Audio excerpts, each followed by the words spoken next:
The sound of rain against the tinted windows was the only thing that filled the silence inside the luxury black sedan as it pulled up to a small construction site on the edge of town.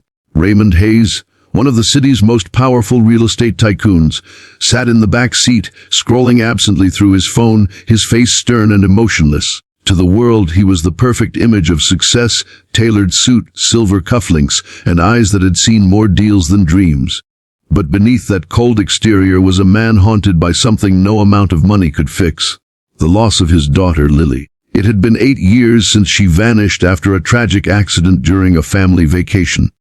Her body was never found, and though the world eventually moved on, Raymond never did. The light in his home died with her. The laughter, the warmth. His wife left 2 years later, unable to bear the silence anymore. Raymond, instead of breaking, hardened. He built more, bought more, and worked longer hours, anything to stay away from the memories. But fate has a strange way of returning the things we've buried the deepest. That rainy morning, when Raymond stepped out of his car and walked through the puddled mud of the construction site, his sharp eyes caught something that made his heart skip a beat. A young woman, no older than 24, stood across the site, drenched from the drizzle, wearing a faded yellow raincoat and a construction helmet far too big for her small head. Her brown hair was tied in a messy ponytail, strands clinging to her cheeks. She was laughing with another worker as she helped him lift a metal beam. And in that laugh, in those eyes, Raymond froze. She looked exactly like Lily. Before we go deeper into this emotional story, please take a moment to like this video, share your thoughts in the comments, and subscribe to Kindness Universe for more powerful, heart-touching stories that remind us of the goodness still left in the world. And Raymond's breath hitched as his hand trembled slightly. For a moment, he thought it was a trick of the light, a hallucination conjured by the rain and his grief. But when the girl turned her head and smiled toward her coworker, that familiar dimple on the left cheek, the one Lily always had when she laughed, sent shivers down his spine. His body felt numb. He called over the site manager, his voice unsteady but stern. "Who is that girl?" The manager followed his gaze. "Her? Oh, that's Emily. Been with us for about a month. Hardest worker on site, sir. Bit shy, though. Keeps to herself." Emily. Raymond nodded silently, but his mind was spinning. He spent the rest of the inspection distracted, barely hearing what anyone said. Every now and then, he'd glance back at her, at the way she brushed the rain from her forehead, the way she smiled at everyone, the way she moved. Every gesture echoed his daughter's memories so vividly that it hurt to breathe. When the visit was over, he didn't leave immediately. He stood under his umbrella, watching her from a distance. The sound of metal clanging and rain falling became distant murmurs as he stared, lost between past and present. Then, as she walked toward the old tool shed, he followed. "Excuse me," his deep voice called out, breaking through the rain. Emily turned, surprised. "Oh, Mr. Hayes." "Right, the big boss," she said awkwardly, giving a nervous smile. Her voice, it was gentle, soft, familiar. "Yes," he replied, slowly studying her face. "Emily, is it? How long have you been working here?" "About a month," she said, shifting her weight. "It's not glamorous, but it pays the bills. I'm saving up for my nursing degree." "Nursing," he repeated, the word catching in his throat. Lily had wanted to be a nurse too. She nodded, her brown eyes shining with sincerity. "Yeah, I've always wanted to help people. I lost my mom when I was a kid, so I kind of grew up around hospitals. It just feels right." Raymond swallowed hard. He felt as if someone had reached into his chest and twisted his heart. The similarities were unbearable. The same dreams, the same eyes, even the same gentle compassion. He wanted to ask more, but the fear of sounding insane stopped him. Instead, he said quietly, "You remind me of someone I once knew." Emily smiled softly. "A good reminder, I hope." He couldn't speak. He simply nodded and walked away.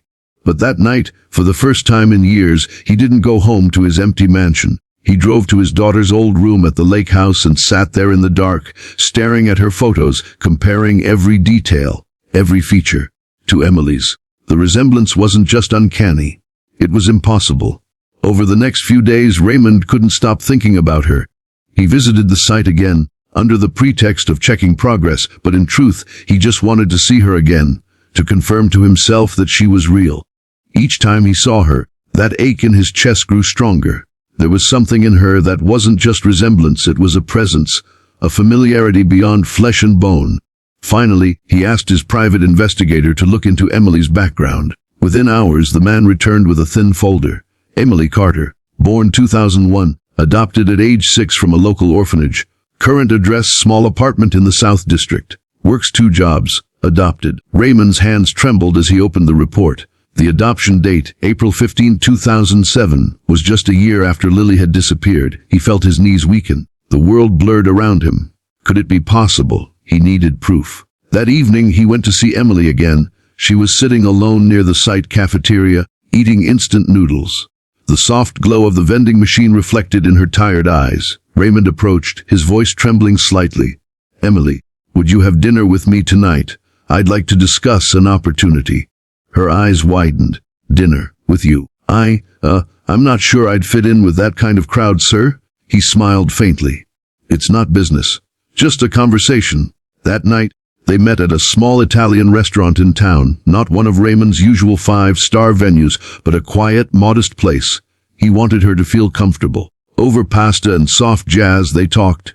She told him about growing up in foster care, about how she never knew her real parents, about the single photograph the orphanage had of her, a baby wrapped in a pink blanket with no name tag.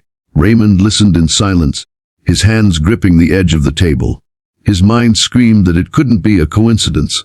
When she spoke, her words echoed the voice of the little girl he used to tuck in at night. Finally, he asked, "Do you have any memory of before you were adopted?" She shook her head. Just flashes, a car ride, the sound of waves, a woman crying. Then nothing. Waves. His family's accident had happened near the coast. His wife had fallen unconscious after the crash. Lily had disappeared. The rescue team found her car seat by the shore, but no trace of her body. Raymond leaned forward, voice trembling. "Emily, would you be willing to take a DNA test? Please, I know how strange that sounds, but Emily blinked confused. "A DNA test? Why?" "Because," his voice broke, "because I think you might be my daughter." The words hung in the air like a thunderclap. Emily froze, eyes wide with disbelief. "Your daughter?" That's impossible." "I know how it sounds," he whispered, "but you look just like her. Your voice, your smile, everything. Please, I just need to know." Her lips trembled. She stood up, her chair scraping the floor. "This is too much. I think you've got the wrong person, Mr. Hayes." And she walked out, tears in her eyes. Raymond didn't sleep that night, nor the next. He felt like he'd lost Lily all over again. Days passed before he saw her again. This time, she came to his office holding a small envelope. "You said you needed proof," she said quietly. "I took the test." Raymond's heart pounded. He took the envelope, hands shaking, and opened it. The DNA matched like 99.98%. Time stopped. Tears blurred his vision as his knees gave out, and he sank into the chair, sobbing for the first time in years. "Lily," he whispered through his tears. "Me Lily." Emily, no, Lily, stood frozen, unable to breathe. "You're saying I'm your daughter?" He nodded, tears streaming down his face. "You were in the car crash. The currents must have carried you away before they found us. Someone must have rescued you and left you at the orphanage. I looked for you everywhere, baby. I never stopped." She fell to her knees, crying, as he wrapped his arms around her. The years of emptiness, grief, and unanswered prayers melted in that single embrace. It wasn't just reunion, it was resurrection. But healing isn't instant. The weeks that followed were difficult. Lily struggled to process her new identity. Raymond tried to make up for years of absence, but guilt weighed heavily on him. He offered her everything, luxury, comfort, wealth, but she wanted none of it. "I don't need your money, Dad," she said one evening. "I just need you to see me, the girl I became when I didn't have you." That night, Raymond realized something profound. Love isn't about what you can give, it's about what you can share. So he decided to rebuild their bond from the ground up. Spending time with her at the construction site, helping her study for nursing exams, cooking breakfast together on Sundays, and visiting the orphanage that had once sheltered her. But before we conclude this emotional story, please don't forget to like this video, subscribe to Kindness Universe, and share it with someone who believes in miracles. Your support helps us spread more stories of love, hope, and kindness around the world. The months later, on a bright spring morning, Raymond stood proudly in the front row as Lily walked across the stage in her white nursing uniform, diploma in hand. Tears glistened in his eyes, Not of sorrow this time, but of gratitude.